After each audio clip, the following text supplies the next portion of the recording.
Hello, and thank you for following. Today we are making some French toast for brunch. You only need a few simple ingredients here, so let's get started. In our first step here, we're going to want to crack open some eggs. And I think I'm going to use only 3 because these are jumbo. If you're using smaller eggs, you might want to use more of them. And then once you get your eggs cracked without getting any shells in there, then you're going to want to go ahead and add some ground cinnamon. And I never measure. I cook from the heart, but that looks good.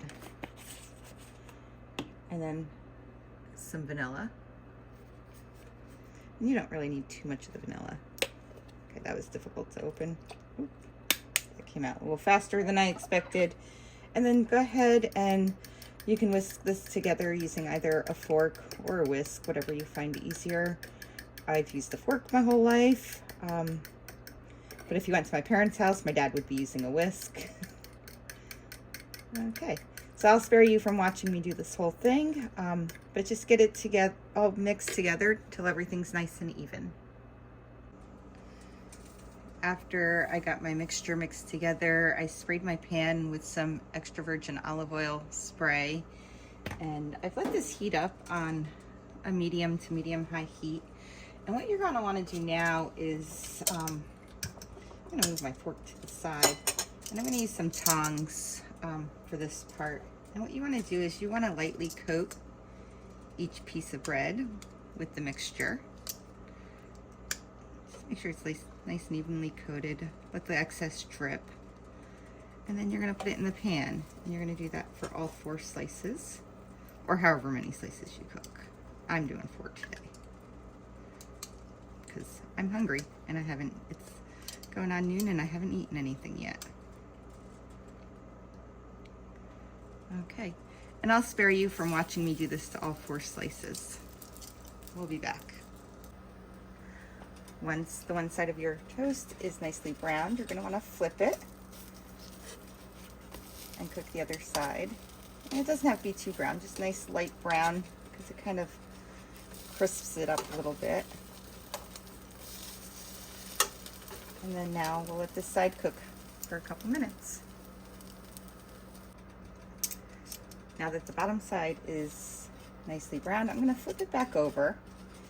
And I'm going to leave it in the pan for a minute here because what I'm going to do is I'm going to butter it up while it's in the pan because these sides, you know, they just got off the heat, so that butter is going to melt so nicely. And I know this is an awkward way of trying to do this with the camera. And that is perfect. Now it's time to transfer it over to my plate. Using my same tongs, I'm going to transfer this over.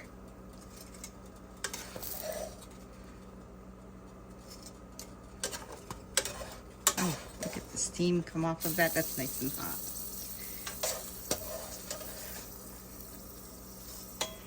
Let's just kind of make that look nice and pretty. And we'll shut the stove off and move that off the burner. Now that this is looking so good, it's time to come in with some syrup. And I have the cheap kind here, but you can use the good stuff. The good stuff is better. I'm just out of that at the moment. That nice little, there we go, that's perfect. And to make this seem a little bit healthy, we're gonna come in with some blueberries.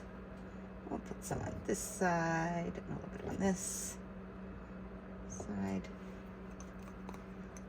Yeah, because that feels like it might be a little bit healthy now. And to make it even more fun, you've got to top it off with some whipped cream. And that is French toast just the way that I like it. So have a great day.